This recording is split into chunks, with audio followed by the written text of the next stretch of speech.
Good morning. This is Just Listen Live, hosted by George Goodman. Welcome to the podcast. This is local politics via a podcast for people living in Southern Illinois. Today is May 1st. Now, let's get to it right away. Let me bring up my stuff. Okay. So, I'm going to start with something good that happened, and I'm going to tell you why. The proposed millionaires tax. I know a lot of you think that it would have been millionaires only. The problem is, or was in this case, I don't know if they were counting people's assets, 401ks, the value of your house to expand the number of people who would have to pay this tax. So, since we don't know if the final bill would have been like that, I am announcing that it failed in the legislature, and it failed because it it will not meet the 2026 election cycle, which means that they were trying to do a constitutional amendment in Illinois to put it in the Constitution.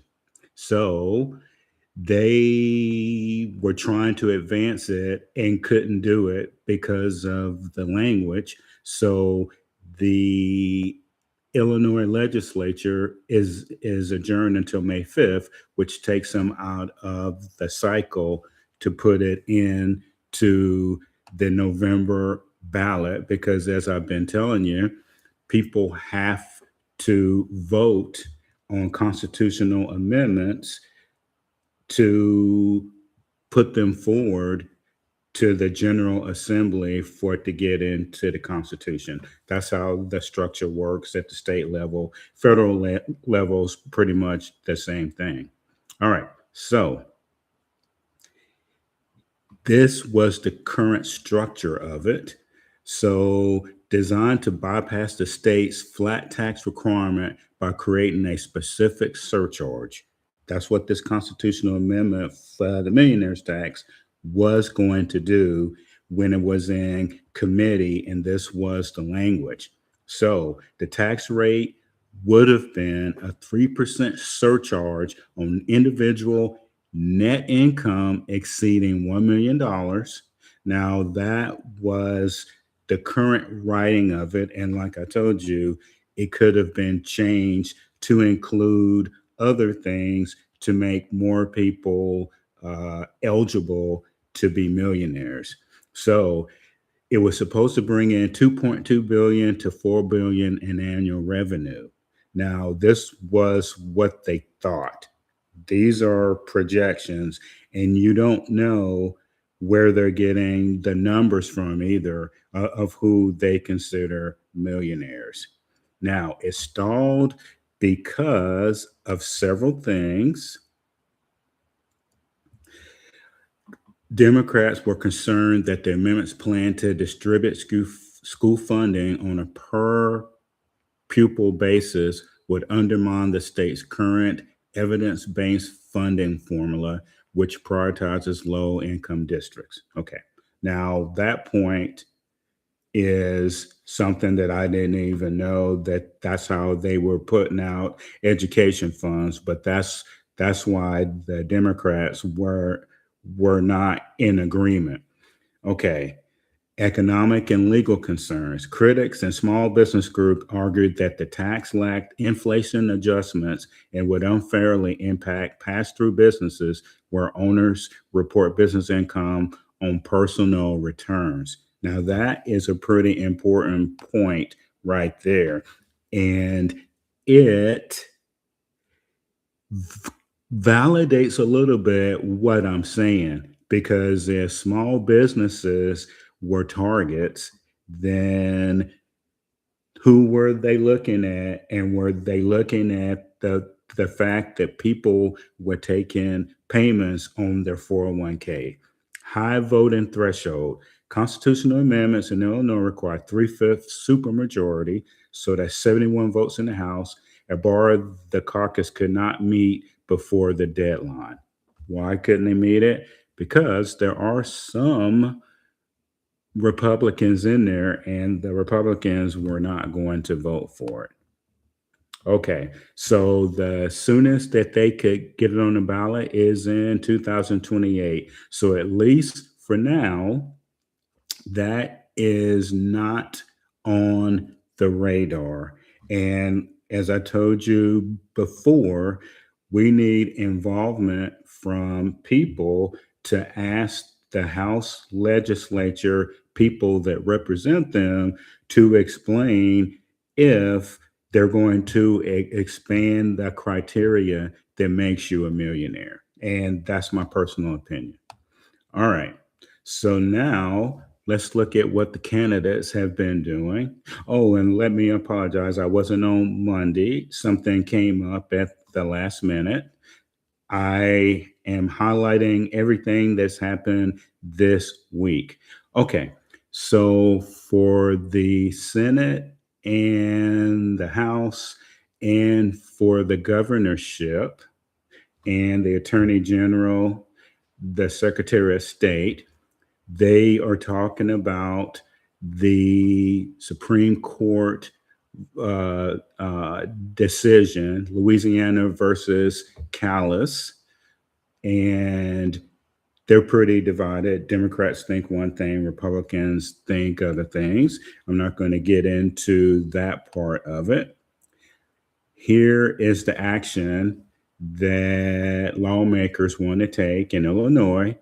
They want a state constitutional amendment to protect minority representation in redistricting, but they officially paused the measure on April 30th to evaluate the legal implications of the court's ruling. So they did that because if you go and you look at what the Supreme Court said, which was based on how somebody looks, you can't have a seat just because of how someone looks. Basically, that's what they were saying. Okay, so in the governor's race, we know that it's Governor Pritzker versus the Republican Darren Bailey. And so they're talking about, so Darren Bailey is talking about, well, let's start with Pritzker. He's talking about his elimination of the state's grocery tax and doubling of the child credit tax. And Bailey is talking about the affordability crisis and under the governor's leadership, the rising cost and economic pain. Okay. Public safety. Darren Bailey is promoting a new proposal to eliminate the Safety Act, and which would end cash bail. There is actually a high-profile case where this has come up. A police officer was killed in Chicago, and initially the judge let the person out and with an ankle bracelet, which the guy broke.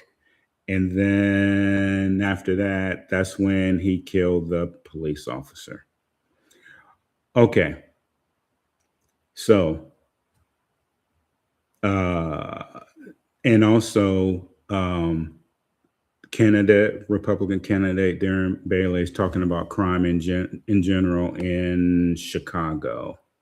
There is more of the state to talk about. Okay, so on the Senate side, Democratic nominee Juliana Stratton is campaigning still again on a $25 minimum wage, Medicare for all, and penalizing hedge funds that buy single family homes. That one, my opinion, is interesting. So I want to find out more about what she means by that. Because if hedge fund are buying single family homes, that would seem like that would drive up the price of homes. Don't know that for sure yet, but I want to check that one out. All right. So Republican nominee Don Tracy is saying that common sense solutions, cutting government spending, and energy regulations to lower utility and gas prices. Immigration and ICE, candidate Stratton, wants to abolish ICE, and the Republican candidate, Don Tracy, is saying stronger border enforcement and ending taxpayer funded benefits for non citizens.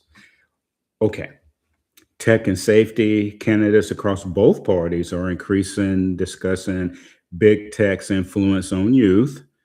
And this is a word that I don't say much, bipartisanship in Illinois to support regulating social media to protect children's mental health. As you are aware of, Facebook just lost a major case about influencing kids on the internet. So the states are starting, not just Illinois, to look at banning cell phones, access to certain social media until they reach a certain age, etc. So this initiative, I think, will go forward. Artificial intelligence. So this one was a little odd from the perspective of I didn't know who Janine Evans was. She actually was a candidate for the Senate, a Republican, and she lost to Don Tracy in the March 17th primary. But she was proposing education initiatives to protect workers from AI related job losses. And the reason I mention it is because I wholeheartedly agree that this is where the focus should be on AI. The data centers house all kinds of technological business stuff, but the portion of the AI that's talking about taking over people's jobs, for some reason in the US, nobody's pouncing on that.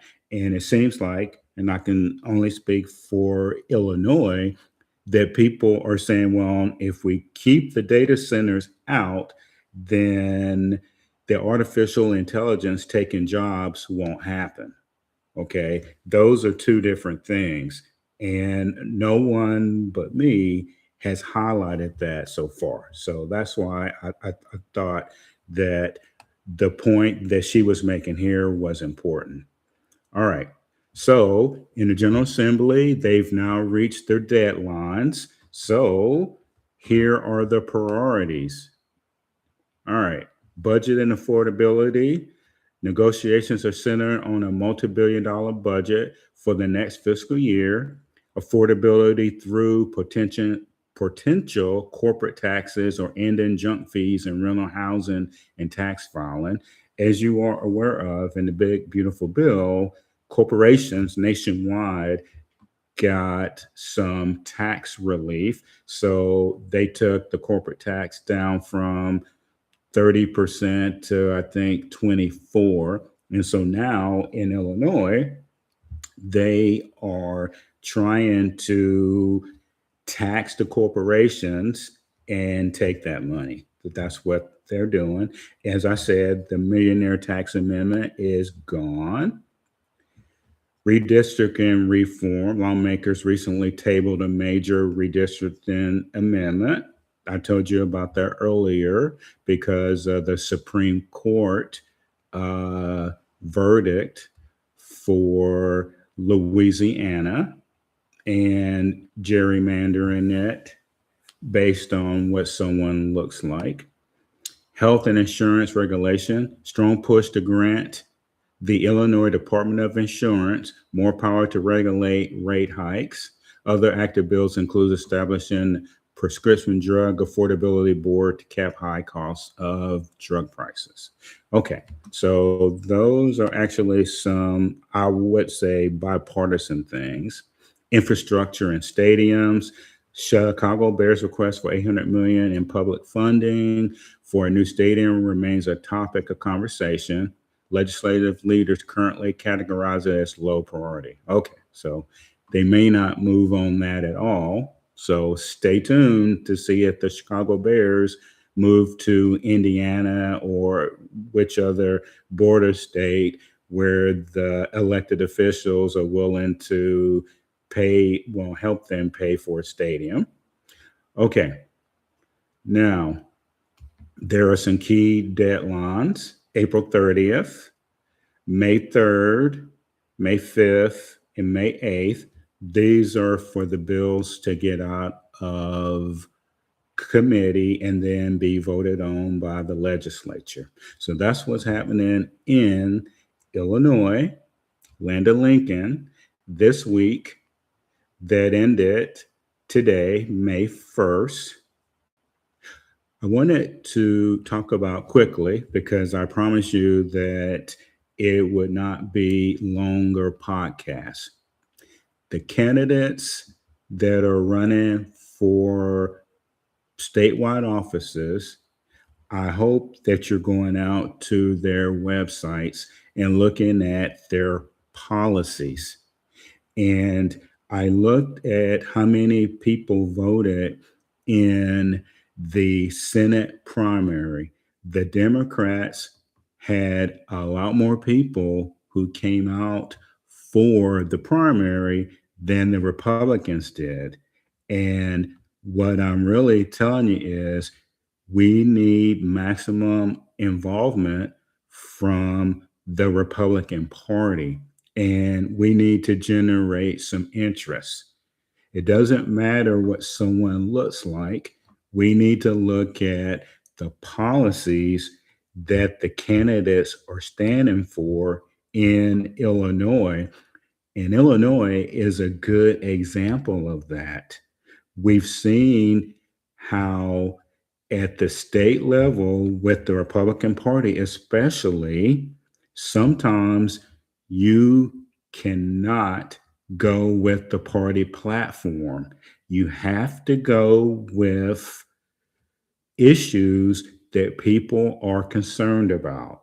Example, affordability, high insurance prices, double taxing, an income tax. Then you got a grocery tax. Then you have a gas tax on top of it, and come up with ideas to meet expectations for some kind of bipartisanship with the other party, and look for opportunities that could make people from the opposing party vote for you. The word is called compromise. And in the Republican Party, there doesn't seem to be any cooperation with the other side to get people interested in your views. Most people know that you had to compromise, and they are willing to compromise as long as they get something out of it. That's what makes our system work. And in Illinois, potentially, the bottom line is we are potentially in November going to get swept across the state in these elections. So that's why I'm telling you, I'm asking you to tell other people to go out to the website and see what these candidates stand for. Let's quit arguing with the other side. If you are a statewide candidate, and say, hey, come out to my website. Let me show you the difference between my policy and their policy. Okay, so this is Just Listen Live, hosted by George Goodman. Have a great weekend, and we will see you on Monday. Welcome to May.